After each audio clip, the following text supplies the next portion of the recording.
Olá, boa noite. Como vai? Vai bem? Eu espero que você esteja bem, não é? Especialmente se é você aqui de Cuiabá, parece que está chovendo, uma garoazinha boa para quem gosta de ficar em casa, não é?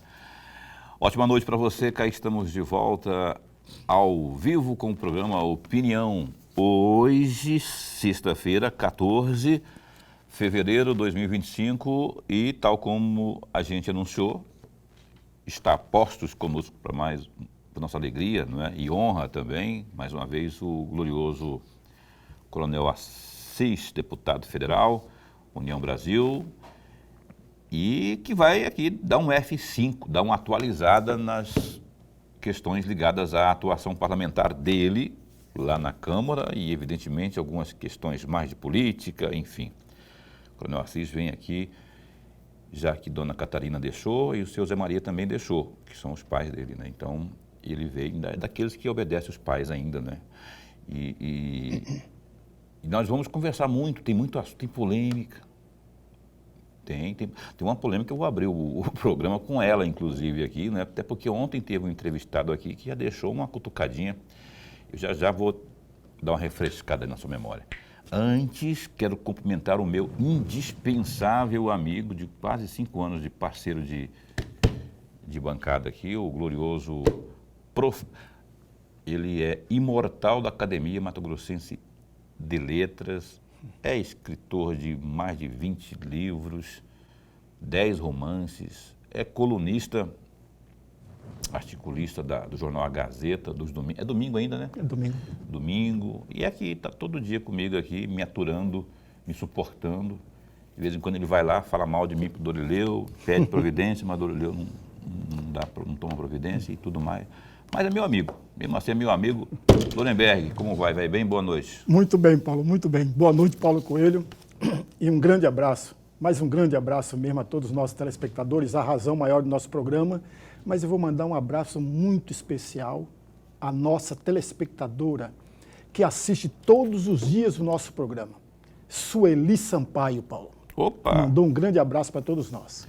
Sueli, obrigado por estar aqui. Ó, viu, até rimou. Obrigado, viu, Sueli? Tudo de bom. Obrigado a você também, que de uma forma direta ou indireta acompanha sempre o programa Opinião, seja aqui pelo canal 22 ou pelo Facebook ou pelo www.gazetadigital.com.br. É isso, 7h33. Deputado Coronel Assis, bom tê-lo aqui. Obrigado por aceitar o nosso convite. Né? Eu falei dos seus pais porque eu queria mencioná-los aqui, porque eu faço questão sempre de dizer o nome deles aqui, os nomes deles aqui. Eu acho que família é nossa, é o negócio, é a coisa mais deliciosa que tem nesse mundo.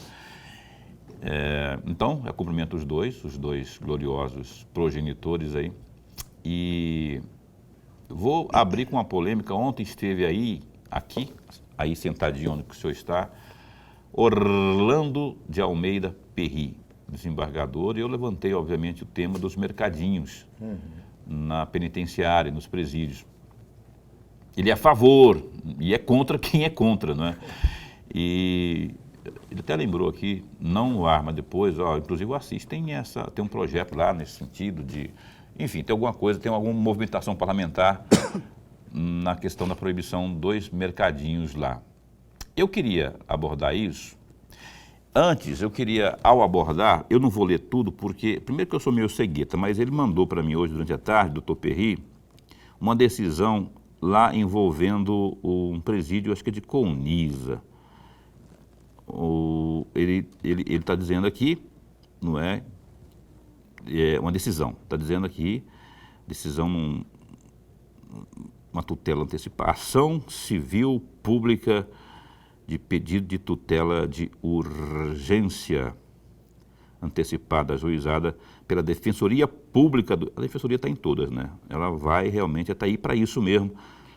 A cadeia pública de Colniza conta com um mercado destinado à venda de produtos básicos de higiene, alimentação, aos internos. E é administrado, olha só, administrado pelo Conselho da Comunidade de CONISA, esse conselho composto aí por representantes da OAB, não é, também do Ministério Público, enfim, também da Defensoria Pública. Tem uma decisão nesse sentido, eu não li tudo porque é muita coisa aqui, mas ela sinaliza que sinaliza pró mercadinho. E o senhor tem uma opinião contrária. Particularmente eu também, enquanto cidadão, sou contra, mas aí cada um tem os seus argumentos. Eu gostaria que o senhor dissertasse sobre isso. Como é que está? Que movimentação é essa que o senhor tem feito lá no parlamento acerca do comércio interno ali nos presídios? Boa noite. Boa noite, Paulo. Boa noite, professor Lemberg. Boa noite a todos os nossos telespectadores aí, né? Como o professor sempre diz, a razão da existência desse grandioso programa aqui. E assim, Paulo, eu sou totalmente contra esse tipo de situação, porque, primeiro, né, infelizmente, né, a existência desses estabelecimentos de comércio dentro de um estabelecimento penitenciário público, né, gerido pelo Estado, vai de encontro a tudo que nós entendemos como razoável dentro de uma convivência ali da custódia desses homens e mulheres que estão aí presos e custodiados pelo Estado. Primeiro que nós entendemos que isso só fomenta a desigualdade entre essas pessoas ali, esses apenados, no sentido de que quem tem dinheiro vai comprar esses algo a mais aí dentro desses mercados e quem não tem não vai ter, né? Vai ficar só nas situações que são fornecidas pelo Estado, e são fornecidas pelo Estado, viu, pessoal? São fornecidas pelo Estado. E também, ou ficar sobre o julgo, né, de faccionados ou de pessoas ali que tenham esse poder maior aquisitivo que vai comprar ali e revender lá. E assim, Paulo, a lei de execuções penais, né, essa decisão que está sendo proferida, que está sendo entregue aí por todos os magistrados aí do Estado do Mato Grosso em relação a essa questão da permanência ou não, da proibição ou não desses tais, entre aspas, mercadinhos dentro das cadeias públicas, ele se baseia na Lei de Execuções Penais, no artigo 13, né, que está disposto lá, que fala o seguinte: o estabelecimento né, penitenciário disporá de instalações e serviços que atendam aos presos nas suas necessidades pessoais, além de locais destinados à venda de produtos e objetos permitidos e não fornecidos pela administração pública, né? Então, assim, como eu disse, é uma legislação da década de 80, né, que naquele tempo talvez não tínhamos aí, né, a influência, né, e o alcance das organizações criminosas, né, que hoje dominam, né, os nossos estabelecimentos penitenciários, dominam até territórios, né, dominados aí em determinados estados do Brasil, e isso, com certeza, precisa ser revisto, né? São 40 anos da Lei de Execuções Penais e a gente não concorda, porque me explica aí, como é que você tem um estabelecimento comercial que vende produtos para apenados, né? Se nós vamos puxarmos dentro da questão legal, né, hoje está na Lei de Execuções Penais, mas existem outras legislações, né, federais, estaduais, que regulam, por exemplo, o funcionamento de um estabelecimento comercial. Esses estabelecimentos estão inscritos, né, na junta comercial, elas têm inscrição estadual, elas recolhem imposto, né? Porque senão está tudo errado. Esses alimentos que foram proferidos, até na decisão que você leu de en passant, eles estão atendendo às condições sanitárias de armazenamento de alimento? Sim ou não? Né? E esses produtos que são vendidos, né, alimentícios, lá, será que estão dentro aí da questão nutricional que rege, né, a vida desses apenados ali dentro? Eu acredito que não,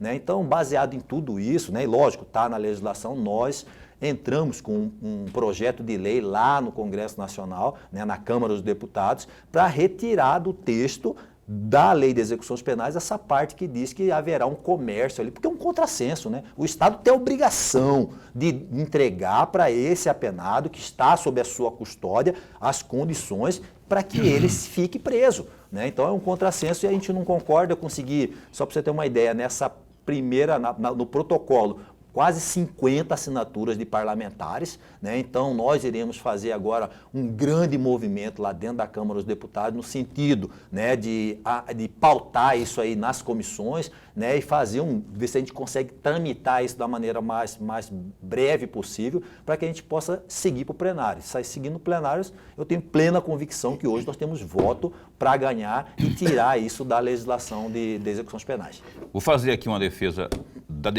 do Dr. Perry, em que pese que no objeto principal eu seja contra. Eu sou contra mercadinho internamente ali. Mas o Dr. Perry, ele tem como bandeira, eu acho salutar e bonito, inclusive, né, que é defender direitos humanos, onde não se deve prejudicar os detentos mais do que eles já estão lá. Por exemplo, comida tem que ser saudável. Ele falou ontem aqui de compartilhamento de, como é que fala, o negócio de barbear lá, o G2 lá, o Gillette. Ele falou também de escova de dente, dividindo escova. Então é absurdo isso, é absurdo, absurdo. Mas o pulo do gato, Lorenberg, já te chamo, vou complementar isso aqui. O pulo do gato, pelo que eu entendi, a indignação do Orlando Perry é sobre o Estado não estar honrando com suas atribuições. Não estaria honrando, porque ele até citou aqui ontem, teve um relato que ele teria feito ao governador Mauro Mendes, que o Mauro Mendes teria dito, sério, o que está acontecendo? Não sabia. Bom, o governador não sabia, alguma coisa está fora da ordem, né? Então, eu aqui, nesse aspecto daqui, eu faço isso, porque se o Estado realmente não está fazendo, aí está a falha. Paulo, eu só acho estranho, né? Eu só acho estranho aqui, a gente respeita muito, né, o posicionamento do desembargador Orlando Perry, um dos grandes, né, representantes do judiciário mato-grossense, uma pessoa da qual a gente tem um grande respeito, uma admiração gigantesca pela pessoa do desembargador Orlando. Mas assim, o que deixa a gente meio preocupado é justamente por que essas situações elas foram relatadas só agora, né? Porque se você não tem Presto Barba, um material de higiene para todo o sistema penitenciário, isso é adquirido através de uma licitação. A licitação deve ter acontecido lá atrás, né? Então, se alguém não o fez lá atrás, esse alguém tem que ser responsabilizado. Por que só agora, com a ação do governo do Estado em terminar com os funcionamentos desses tais mercadinhos, né, é que isso veio à tona, né? Já que existe um setor do próprio Poder Judiciário que faz a fiscalização ininterrupta de todo o sistema penitenciário mato-grossense. Então, se isso já vinha acontecendo, por que é que não se foi levado para o gestor do maior do Estado, que é o governador, né? Alguém omitiu isso, então alguém deve ser responsabilizado. Isso não vem de agora, né? Isso tudo é comprado lá atrás, é uma licitação, então, calma lá. Então, o que aconteceu? Isso aí. Alô, Assembleia Legislativa, nossos nobres deputados, há um material bom para mergulhar aí, para trazer luz aqui. As pessoas, o pagador de impostos quer saber, não é? Afinal de contas, é para isso que servem os nossos 24 parlamentares aí, para fiscalizar, dentre outras coisas. Professor Lorenberg. Deputado, antes de mais nada, registrar a nossa alegria. Mas a alegria mesmo de tê-lo aqui, mais uma vez, todos nós ganhamos. E as nossas conversas são sempre muito boas e enriquecedoras. Todos nós aprendemos, todos nós, sobretudo o amigo telespectador. E eu particularmente, porque eu tenho uma admiração muito grande pela sua carreira brilhante como militar e agora como parlamentar.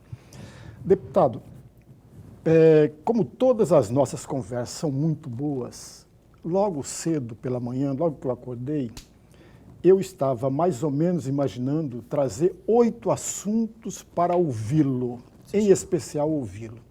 Porém, percebi, caí na real, que o nosso tempo é muito curto para tratar de 8 assuntos. Tirei fora 4 e trouxe 4. Não joguei fora os 4, não. Os 4 virão para o próximo programa, porque eu não posso perder de vista a sua sabedoria, o seu conhecimento. Se bem que parte do meu tema que eu trouxe, o Paulo e o senhor já trataram dele aqui, uma parte dele. Mas o meu primeiro assunto que eu gostaria de ouvi-lo, deputado, é o seu projeto de lei 385 de 2024, que altera a Lei 7.210 de 1984, que o senhor falava agora há pouco, para dispor sobre a proibição de atividades comerciais dentro dos estabelecimentos penais. Eu fiz questão de destacar, deputado, o artigo 2º e o primeiro parágrafo da justificativa. O artigo 2º diz o seguinte: o artigo 2º do projeto e o artigo 13 da lei. O artigo 13 da lei número 7.210, de 1984, passa a vigorar com a seguinte redação. Artigo 13.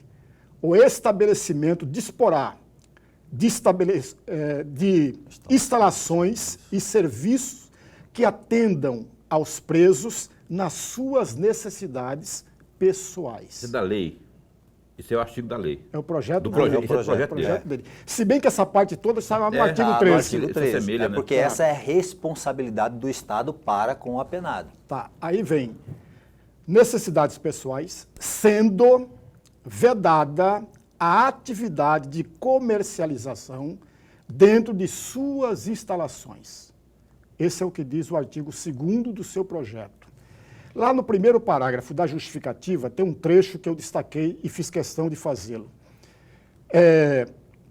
Visa extinguir a comercialização de produtos nas cantinas dentro das unidades prisionais, transferindo para o Estado a responsabilidade exclusiva pelo fornecimento de alimentos, itens de higiene e materiais essenciais às pessoas privadas de liberdade.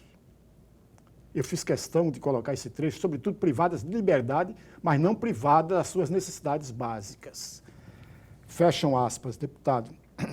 Eu gostaria muito de ouvir um comentário do senhor a respeito deste projeto do senhor, acrescido de um detalhe. Eu conheço a lei de execução penal, em especial o que deve ser atendido pelo Estado.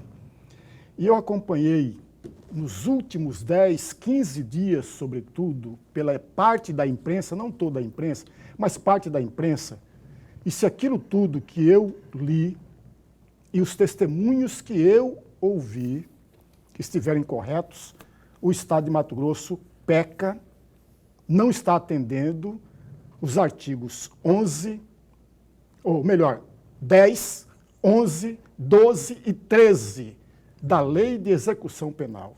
E aí vem a minha pergunta. Deputado, se o preso é um privado de liberdade e se o Estado não está atendendo, não estamos aí tratando os presos com desumanidade ou não, na opinião do senhor? Na verdade, professor, o que acontece?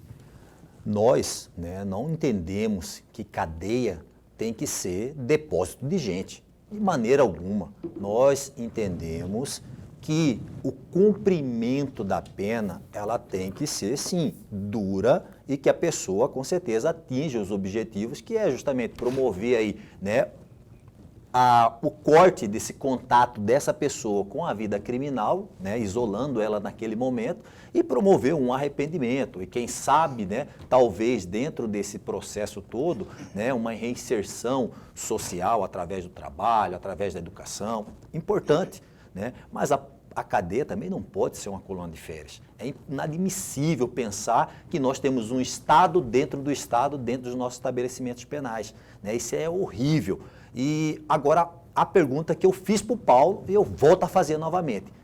Por que toda essa questão está sendo levantada a partir do momento que o governo Mauro Mendes promoveu o fim desses tais mercadinhos? Porque eu volto a dizer, esses mercadinhos, eles precisariam, no caso, acredito eu, que a norma, quando foi estabelecida lá na década de 80, ela é totalmente aberta, porque ela fala, terão espaços devido à comercialização. Tá, mas como que é um espaço destinado à comercialização? Ele tem que atender os requisitos que a lei de um comércio tem que ter, né? E assim, a gente sabe que lá vende-se de tudo, né? Até de refrigerante, doces, bolachas, né? Será que isso também não faz mal para o nosso apenado? Né? Então, claro que o Estado tem essa responsabilidade e nós temos que cobrar o Estado disso, né? E quem não o fez, né? Né? Talvez, né, deixou passar batido e agora quando veio essa polêmica, vem essas arguições, mas eu acho que é assim, né, mais do que nunca, né, os nossos representantes do sistema penitenciário mato-grossense têm todas essas respostas, né, eu acredito que tem que se arguir isso a eles, né? E o Estado ele tem a obrigação, sim, né, de fornecer esse tipo de situação. Agora, tem um comércio dentro de um estabelecimento controlado pelo Estado, isso aí, hoje em dia, assim, é impensável. Não concordo. E o projeto do senhor? Nosso projeto, como eu disse, né, nós conseguimos fazer o protocolo, né, eu consegui quase 50 assinaturas de coautores e subscritores, e agora ele está na mesa, a mesa vai, assim que voltarem as comissões, ele deve descer para a Comissão de Constituição e Justiça, Segurança, e aí ela deve estar pronta para o plenário, ou Segurança, Constituição e Justiça, e deve estar pronta para o plenário. E nós iremos trabalhar para a aprovação. O Opinião vai dar um tempo só para o primeiro intervalo comercial de hoje, volta já já ainda com o deputado Coronel Assis ao vivo, aqui na TV Pantanal, um instante só.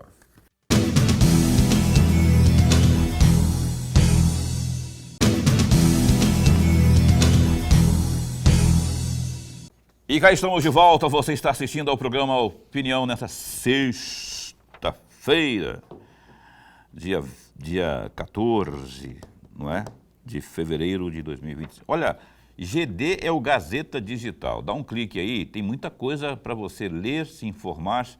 Por exemplo, olha só, o governador Mauro Mendes, do União Brasil, rebateu as acusações de que estaria, aspas, perseguindo o ex-secretário de Assistência Social de Várzea Grande, o bispo Gustavo Duarte. O religioso é alvo de operação da Polícia Federal que investiga disseminação de notícias falsas. Por meio de nota, o chefe do Executivo pontuou que a diligência ou as diligências foram deflagradas com autorização da Justiça Federal. Aspas para a nota. Como é de conhecimento público, a operação foi realizada pela Polícia Federal por determinação da Justiça Federal, órgãos aos quais o governador não possui qualquer tipo de gerência ou hierarquia, fecha aspas, alegou aí a nota, né? Conforme noticiou o Gazeta Digital, a acusação do bispo contra o governador se deu na porta da Polícia Federal após sua prisão durante a Operação Fake News, deflagrada nesta sexta-feira, dia 14. A investigação apura a disseminação de notícias falsas contra o chefe do Executivo durante a eleição de 2022. Ele afirmou que sua prisão pode ter sido uma retaliação por um questionamento feito durante um evento no qual perguntou se Mendes havia chegado ao Resort Malai Manso de avião ou de carro, insinuando críticas às condições da estrada que liga a região metropolitana da capital, a Chapada dos Guimarães. Dá um clique aí que tem mais detalhes sobre essa notícia aqui, não é? No GD, que é o www.gazetadigital.com.br. Mesmo o Lorenberg tendo deixado 4 dos seus 8 tópicos para trás, vou pedir para ele abrir o bloco de... Senão não vai dar tempo para você Não, mas agora ficaram só 3, né? Eu já fiz uma porque vocês já começaram o programa. Já furei o olho do Lorenberg. Ele fala, imaginei, a Lorenberg vai perguntar isso aqui, eu acho que eu vou esvaziar. Pois não, professor.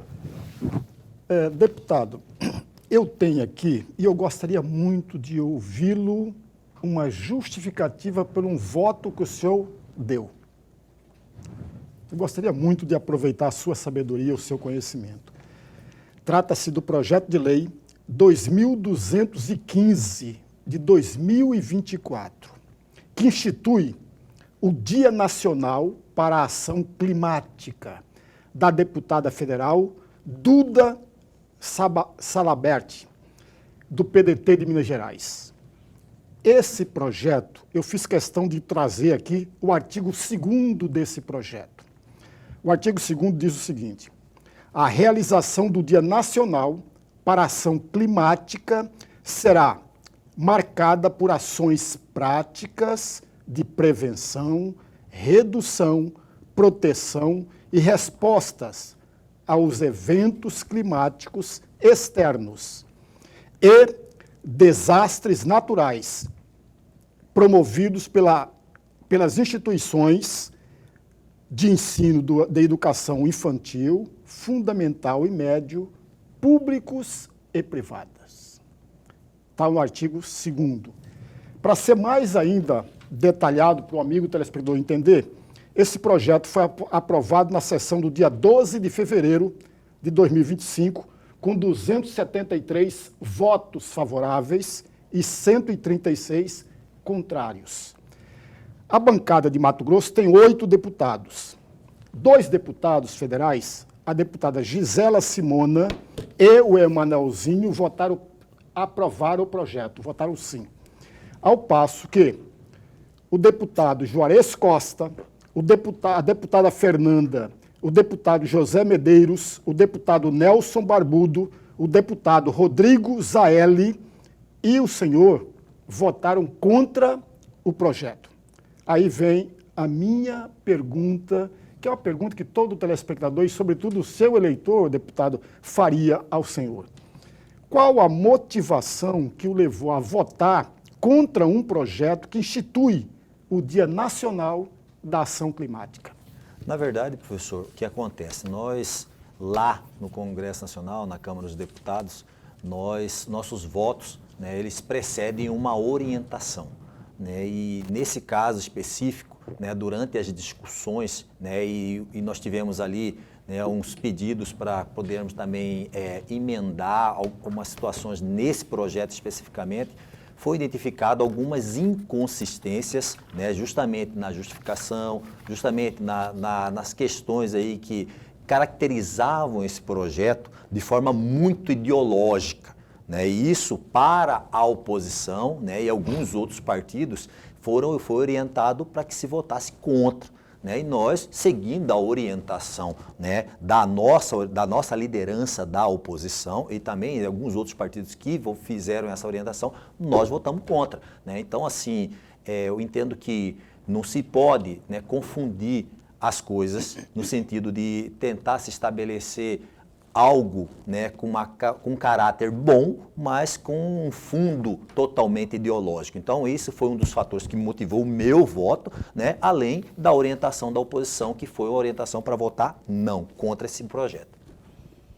Mas não seria, analisando friamente, assim, o nome da ação global, como é que é o nome da ação climática? Ação climática. Não seria, não tem um viés, eu não sei se tão explícito, mas no fundo, não tem um viés positivo nisso tudo, não? Se fosse... Eu estou tentando enxergar o lado positivo da coisa. Uma coisa boa, né? Mas, enfim, todo o que foi discutido lá, nós passamos aí quase 4 horas discutindo esse projeto aí, e o que foi colocado foi justamente isso, né? Que tinha um caráter muito ideológico e pouco prático, né? E realmente a oposição disse que fez essa orientação e nós seguimos a orientação da oposição.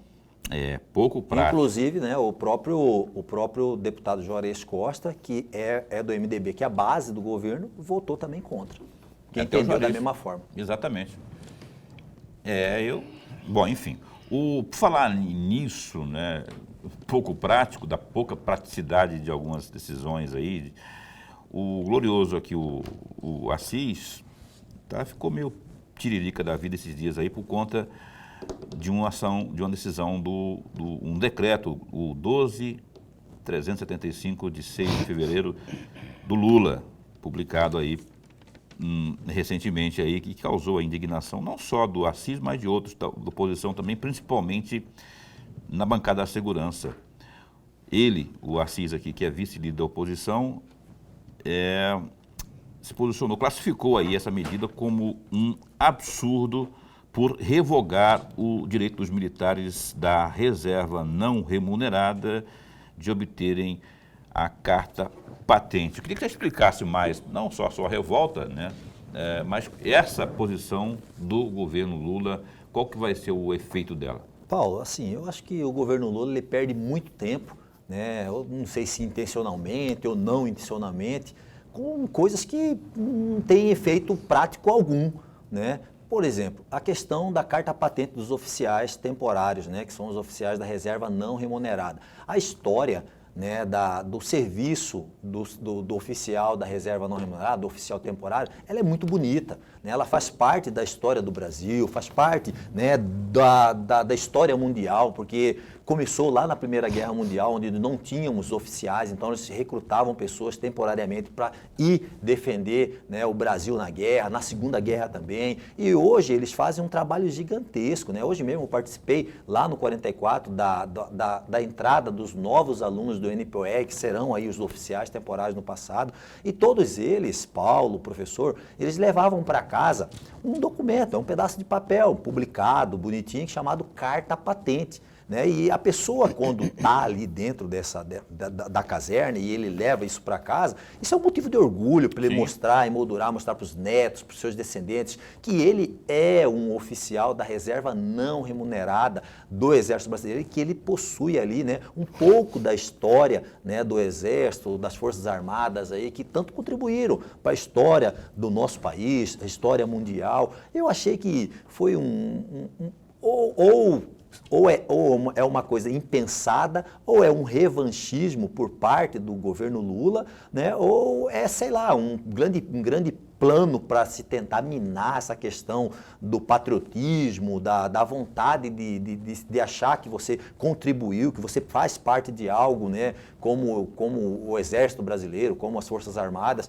E assim, foi muito ruim isso repercutiu muito mal entre essas pessoas que hoje fazem parte da sociedade, são formadores de opinião, né? E a gente, como militar também, eu tive que subir lá na tribuna e fazer esse pronunciamento, né? Nós já estamos com um PDL, né, já protocolado, né, assinado pelo Sanderson, pela Silva Waiapi, que são oficiais temporários do Exército Brasileiro, também foram no passado, né, e iremos trabalhar para aprovação, para sustar, né, e justamente esse ponto aí, porque outra, não traz ônus nenhum, né, para o erário público, é um pedaço de papel, né, e uma publicação falando que você foi oficial temporário do Exército Brasileiro, da Marinha ou da Aeronáutica. Deputado Assis, falávamos agora há pouco, en passant, da situação da influência do crime organizado, desse pessoal, dessas facções aí, em tudo, né? E aí não é diferente lá na própria na penitenciária, lá nos presídios. O senhor esteve se manifestando em plenário lá na Câmara, pedindo rigor do governo central para que, no sentido de fazer com que isso não tenha essa influência total, especialmente no pessoal de pena máxima, né? Que eles não consigam aí pressionar a derrubada aí do rigor do sistema penitenciário federal, que são de segurança máxima. Eu queria que o senhor discorresse sobre isso, por quê? Porque além desse pedido, que não foi uma propositura, algum projeto de lei, alguma coisa do tipo, não precisa de algo mais forte da bancada da bala, da bancada como um todo, não é? No sentido de fazer com que a gente faça uma pressão maior do partido legislativo para evitar, senão daqui a pouco vai virar normal, se hoje já não é, essa interferência. Paulo, na verdade, cara, quando eu vi essa notícia, eu confesso para você que eu fiquei assim muito indignado, né? Porque a notícia saiu num jornal de circulação nacional, falando que ia existir uma trégua histórica entre duas facções criminosas que iam se juntar para pressionar o governo federal no sentido de afrouxar as normas do Presídio Federal. Comando Vermelho e PCC. Isso é um absurdo, né? O Estado brasileiro se dispor a esse papel, meu amigo, não dá, né? Então, assim, é muito ruim imaginar que organizações criminosas vão até o governo central falar, ó, nós queremos afrouxar as leis, as regras lá dos presídios federais, né? Então, assim, nós fizemos esse pronunciamento, eu tenho vários projetos de lei que estão tramitando na casa lá, mas a construção legislativa, ela leva tempo, por quê? Porque, como eu disse, é um período onde se tem que discutir tudo e se mensurar todos os impactos que vai ter lá na ponta, na questão da vida do cidadão, na vida do apenado, na vida da sociedade em geral. Não é uma decisão que você toma e você não sabe o que vai acontecer lá na ponta, né? Então, assim, eu tenho um projeto de lei agora, por exemplo, que as pessoas que são faccionadas, elas vão ter as suas penas aumentadas, né? E se forem líderes, elas terão mais um aumento ainda de 1/3 a 2/3 da pena. E lógico que o Estado ele está se movimentando, mas assim, se nós não tivermos esse empenho, né, eu digo isso sempre, dos 3 poderes para enfrentar essa situação, meu amigo, vai acontecer o que está acontecendo. Eu não sei se os senhores acompanharam pela televisão, mas agora lá perto do Parque do Ibirapuera, 2 pessoas chegaram de moto, um cara estava numa bicicleta e os caras mataram o cara ali na frente. Sim. E vou falar mais, viu, meus amigos, vocês estão nos assistindo aí, viu?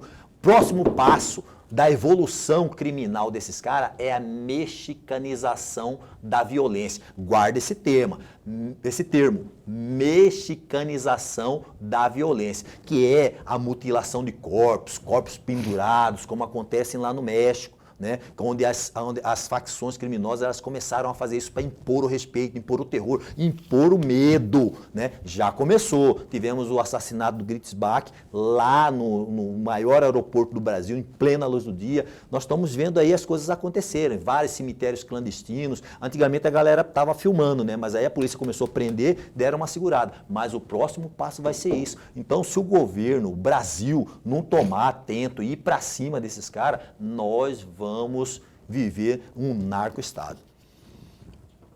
Mexicanização da violência. Rapaz, tem uma aqui inventado, sangue de Jesus tem poder. Aliás, eu tenho visto aqui, inclusive, nós temos noticiado, que teve não faz muito tempo, né? De dentro da cadeia, dentro do presídio aqui, o sujeito filmou a execução de... Caso da Ritiele e da Rayane, lá em Porto Esperidião. Né? Eu ainda digo mais, eu acho que esse aí foi o ponto de ruptura onde, né, o governo do estado do Mato Grosso tomou a atitude de poder organizar uma secretaria de Estado justamente para tentar organizar a questão do sistema penitenciário. Não existe redução de índices criminais se nós não controlarmos o sistema penitenciário. Se você não controlar a cadeia, né, para que não haja esse contato de quem está fora com quem está dentro, não tem como você controlar os índices criminais, porque a ordem sai daqui, né? Tudo sai é solicitado de fora, de dentro para fora e é determinado para que eles façam. Marcola está tendo a sua liderança contestada no PCC, porque está quase mais de ano dentro do presídio federal e lá não tem contato físico, não tem contato físico com defensores, não tem contato físico entre parentes, não tem visita íntima e não tem contato aqui fora. Então as informações, quando chegam para ele, chegam com um delay muito grande. Daí não existe vácuo no poder, né? Então o vagabundo ele vai tomando outro poder, ele vai enfraquecendo o seu poder. O que era para acontecer, né? E não aconteceu. Não acontece no Brasil, infelizmente. Isso aí. Lourenberg já abre o próximo bloco de perguntas. Nós estamos entrevistando aqui o deputado Coronel Assis. Opinião dá um tempinho só e volta já já.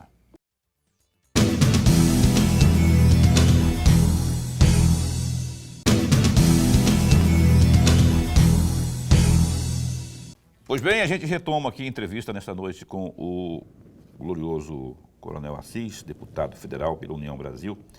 Para em Brasil, aqui tem uma pessoa com sobrenome de Brasil aqui, ó, Luiz Brasil. Está assistindo o programa lá no como é que é? Bairro Centro-América, que fica ali perto do Tancredo Neves, indo para o CPA ali. Obrigado, viu? O Luiz está com a Sônia, que é a esposa dele, assistindo o programa Opinião lá, dizendo que é contra mercadinho. Se a gente abrisse aqui uma enquete, rapaz, eu queria só ver como é que ia ser isso. Eu abri uma enquete no meu Instagram esse dia atrás, lógico. Poucas pessoas, né? Mas enfim, se você chega ali, você tem quase 80% das pessoas que opinaram contrárias. E eu não perguntei nada, porque aqui tem um grupo do programa Opinião que as pessoas não se manifestam. A Silmara Pedrotti está assistindo, mandando um abraço para todos nós aqui, que gostam do programa sempre aqui. A Vanilde Costa, lá do bairro São Sebastião, também está acompanhando com o Vilmar, que é o glorioso noivo que não casa nunca lá, não é? Vilmar, tô brincando, Vilmar, nem sei se você casa ou não casa. Obrigado pelo carinho da companhia de vocês aí, viu? E é isso, o programa Opinião está aqui. Ontem eu abordei um assunto aqui, glorioso deputado Coronel Assis, com o desembargador Orlando Perry. Eu fiz menção ao discurso do ministro Barroso lá na posse do Rabaneda, na segunda-feira. E é um discurso que, nesse mesmo sentido, assim, não é? Eu até comentei que a gente pode opinar, aqui o nome do programa Opinião, né? Que achei interessante, que eu não concordo muito com regalia preso, mas achei, pelo menos o Barroso falou ali no final, ali, que não, eles não foram condenados a... Nós não estamos aqui contra as vítimas, e eu até principalmente acho que devia ter uma movimentação muito mais forte do que essa em prol das vítimas, né? Ou dos familiares das vítimas, né? Principalmente dos familiares das vítimas que são desassistidos, que não têm atenção mínima desse pessoal todo aí. Mas aí, falei aqui desse discurso, você ouviu o discurso do Barroso, como é que é o nome do programa lá? Não, eu não ouvi o discurso. Mas tem um programa, mas foi lançado um programa do governo federal junto ao Poder Judiciário, os dois juntos, né? Chamado Pena Justa, né? Pena Justa. Eu queria mas eu falei do discurso do Barroso para te perguntar sobre esse programa chamado Pena Justa. Olha, Paulo, eu ainda estou analisando, ainda estudando um pouco mais aí sobre o programa, né? O programa ele tem um grande escopo, muitas vertentes, muitas linhas para serem analisadas, mas, assim, o Brasil, infelizmente, hoje nós vivemos uma inversão de valores, né? Como você acabou de falar aqui. E a vítima? Né? Quem fala da vítima, como eu disse, eu sempre digo, eu volto a dizer, não somos a favor de condições desumanas, subhumanas para as pessoas que são apenadas, que estão cumprindo ali, né, pagando o preço por ter quebrado o contrato social. Mas cadeia, né, penitenciária não pode ser uma colônia de férias. Eu volto a dizer novamente, lei de execuções penais, meus amigos, ano passado fez 40 anos.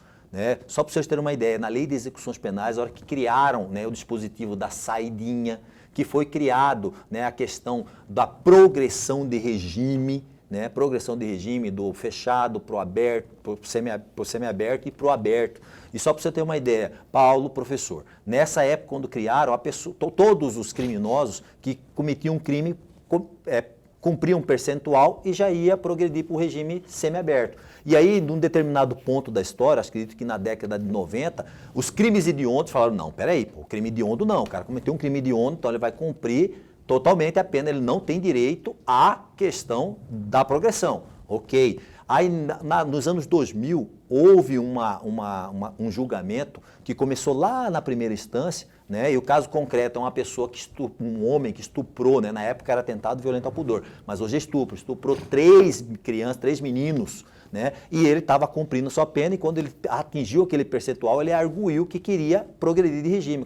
A primeira instância falou, não, você não vai progredir de regime, você vai ficar preso, porque o seu crime é hediondo. Aí ele recorreu para a segunda, perdeu de novo, aí foi para o STJ, aí no STJ parece que houve ali, perdeu ou ganhou, foi para o STF, chegou no STF essa situação. E lá no STF houve, né, a manifestação e um dos ministros que voltou naquela época lá atrás, arguiu que, nesse caso, cumprir integralmente a pena feria o princípio constitucional da dignidade humana, né? Aí eu falo para você, a partir daí, meu amigo, todo mundo teve direito à progressão de regime. Então, assim, bem pesado e bem medido, nós temos crimes que têm penas diferentes, crimes que acontecem lá atrás, né, que são classificados de forma diferente, mas a partir da condenação, parece que todo mundo, salvo algumas situações, são tratados da mesma forma. Todos têm direito a progredir.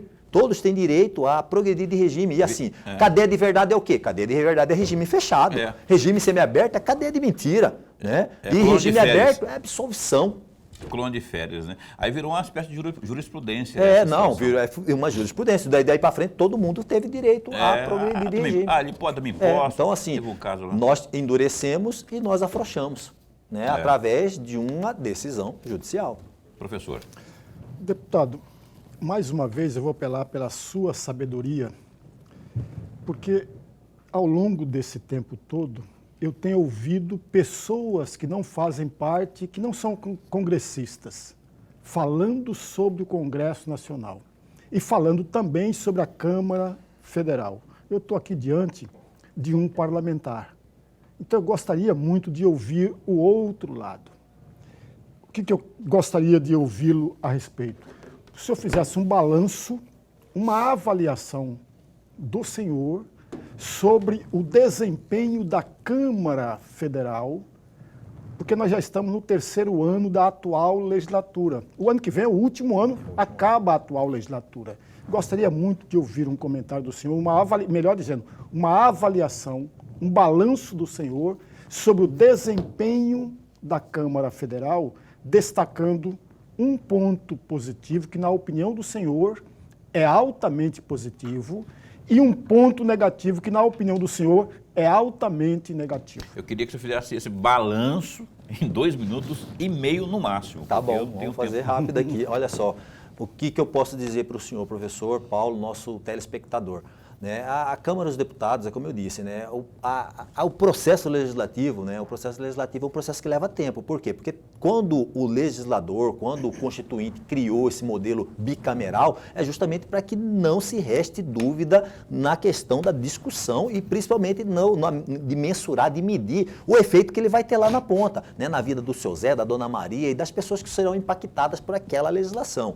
Ponto. Né? Então, esse eu acho que foi um ponto positivo, porque de fora a gente olhava e falava, não, mas demora demais. Mas o espírito, né, da lei, quando foi criado esse processo, foi justamente para isso. Né? Mas quando você está lá dentro, às vezes você enxerga que isso pode ser melhorado. Né? Por exemplo, né, o rito da CCJ para se discutir uma determinada pauta, né, é um rito muito moroso. Né? Então eu entrei até com alguns requerimentos, né, para que a gente pudesse mudar o regimento interno no sentido de diminuir tempo, de tentar dar uma celeridade sem perder o escopo da discussão, sem perder a oportunidade de ouvir, né, a outra parte, de ouvir um contraponto. Então, eu acho que para que a gente possa caminhar e avançar um pouco mais, teria que ter esse tipo de situação. Né? Lógico que, como eu disse, isso é um ponto, né? A questão do legislativo, mas se o executivo também não vier para cá e se o judiciário também não passar a entender que existem problemas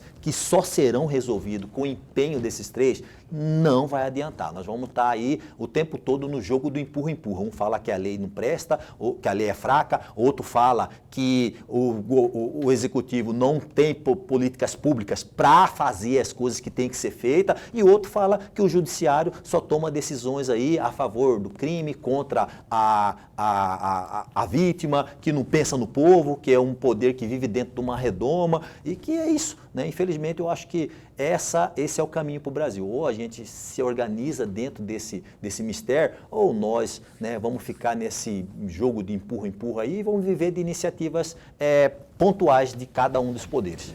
Momento que eu tenho uma abordagem que eu, apesar de polêmica, eu não vou me furtar de fazê-la, mas faço com todo respeito. Queria que o senhor se posicionasse a respeito da emenda PIX, que o senhor teve aí na mira do Ministério Público Federal, por conta daquela investigação, e eu queria que o senhor trouxesse mais luz a respeito disso. Claro. Lá em 2024 houve essa situação aí, não é, do Ministério Público. Eu queria que o senhor dissesse em que pé que ficou, qual o seu argumento para quem ainda não teve acesso a ele. Não, na verdade, o que acontece? Nós não tivemos na mira do Ministério Público, ele não está investigando eu, o deputado federal, mesmo porque as emendas de transferência direta, né, que são chamadas emendas PIX, elas são encaminhadas para o gestor que a recebe lá, e juntamente com ela, meu gabinete tem essa praxe, né, de encaminhar as orientações do TCU, as orientações do sistema de convênio do governo federal, e a pessoa que recebeu aquilo lá, ela tem que seguir tudo isso aí e prestar contas, né? Então, assim, eu entendo que toda a transparência de dinheiro público, ela tem que ser, sim, né, esclarecida, ela tem que ser potencializada. Então, tudo que vier para que a gente possa entregar mais transparência para o povo, saber onde é que o dinheiro público está sendo direcionado, eu acho fantástico, né? Acontece que existe aí uma confusão informacional justamente nesse fato. Por quê? Porque quando o ministro Flávio Dino e a ação do PSOL, né, a ação do PSOL lá no ministro Flávio Dino, ela argue principalmente as emendas, né, que são as emendas de relator e emendas de comissão, que nem todos os parlamentares têm acesso a esse tipo de recurso, né? São alguns parlamentares ali que estão nas comissões, que têm esse acesso a esse recurso para poder encaminhar. E esses recursos, né, eles iam pela comissão, eles iam pela questão da relatoria e não com a assinatura do parlamentar. Então, esse foi o X da questão. E aí, né, estranhamente, né, o ministro, né, através de uma decisão, bloqueou todas as emendas individuais impositivas, as emendas de transferência direta e as emendas de bancada, né? Então, assim, não entendemos esse senão dele aí. Podia ter só bloqueado essas aí, pedido informação a respeito, mas a própria Câmara dos Deputados, o Senado da República, elaborou uma nova legislação atendendo todos os requisitos que foram aí arguídos pela Justiça e foi encaminhado lá, e hoje eu acredito que deve se desenrolar esse novelo. 2 perguntas bate-bola, tem que ser bem rápido. Anistia com o Hugo Mota lá à frente, avança? Você acha que vai cumprir aquilo compromisso que ele fez com o PL, com a bancada do PL, por exemplo? Vamos lutar para que isso avance, né? Eu sou a favor da anistia. Eu acho que aquelas penas que foram entregues ali, impetradas, às pessoas que participaram do 8 de janeiro, foram extremamente sem razoabilidade nenhuma, extremamente rigorosas. Pessoas matam, assassinam a facadas aí, cortam cabeça e pegam 13 anos de cadeia. Uma pessoa que escreveu com um batom ali numa estátua está com 17 anos, mais multa, né? Então, eu sou a favor, nós iremos trabalhar junto ao presidente Hugo Mota, que é uma pessoa extremamente aberta, e ele mesmo já declarou que não entende que aquilo ali foi uma tentativa de golpe, né? E que as pessoas sejam apenadas pelo que fizeram, né? Pela questão do dano ao erário público, do dano público ali ao patrimônio público, sou totalmente a favor. Mas agora, 17 anos, multa de milhões de reais, meu amigo, aí não dá, né? Aí é forçar demais, né? A dosimetria aí tá... Zero razoabilidade. É, né? Sem nenhum... Paulo, eu vi uma reportagem esses dias, o cara planejou, foi lá, matou a ex-companheira a facadas dentro de uma festa e o cara foi condenado a 13 anos, cara. E a outra lá que matou o marido, esquartejou, pôs na mala e jogou no... E teve, acho que 9 ou 11 anos. Então não tem razoabilidade nenhuma. E aí eu não vejo manifestação de Barroso, de quem quer que seja, não é um absurdo disso aí. E é todo mundo contra, né, a anistia. E quando tem mães longe dos filhos, pequenos, porque... E assim, para você ter uma ideia, né, Paulo? Hoje está tendo um grande problema dentro da segurança pública. As pessoas estão usando mulheres para transportar drogas. E essas mulheres, para transportar drogas, saiu até uma reportagem de tempos atrás aí na mídia. Drogas, armas, e essas mulheres, quando são presas, quando elas têm crianças menores em casa, que precisam de cuidado, ela é liberada para casa. E aí, nesse outro caso, você não tem isso, né? Então, é muito sem lógica. Desconexo, assim, né? Não tem... Coronel Assis, obrigado por ter vindo. Minha emenda para Cuiabá beliscou muito voto aqui em Cuiabá. Se não fosse Cuiabá e Várzea Grande, verdade. Não teria tido êxito. Tem emenda, eu vi falar de 5 milhões para a saúde de Cuiabá e Várzea Grande, a nossa gloriosa Flávia Moretti. Não vai ter o guarda-graça? Cuiabá, nós colocamos aí 5 milhões de emendas para que o Abílio, que ele pediu, né, para a saúde. Lá na Várzea Grande, 20 milhões para a tão sonhada rodoviária da Várzea Grande, mais 5 milhões para terminarmos o nosso IFMT, sendo que no ano passado tinha colocado 1 milhão, então são 6 milhões já no IFMT, e no ano passado, no primeiro ano, nós colocamos mais 11 milhões na Várzea Grande, na saúde, infraestrutura e educação.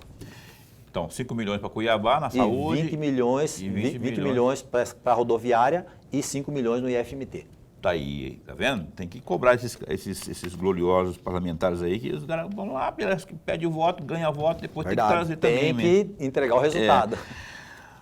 Assis, deputado Coronel Assis, obrigado por ter vindo. Esse espaço continua a posto para bem informar. Tudo de bom para o senhor. Êxito lá no seu mandato, porque aqui a gente vai ficar feliz quando o senhor tiver êxito lá. Muito obrigado, Paulo. Obrigado, professor. Obrigado aos nossos telespectadores aí. Um forte abraço. Conte conosco sempre.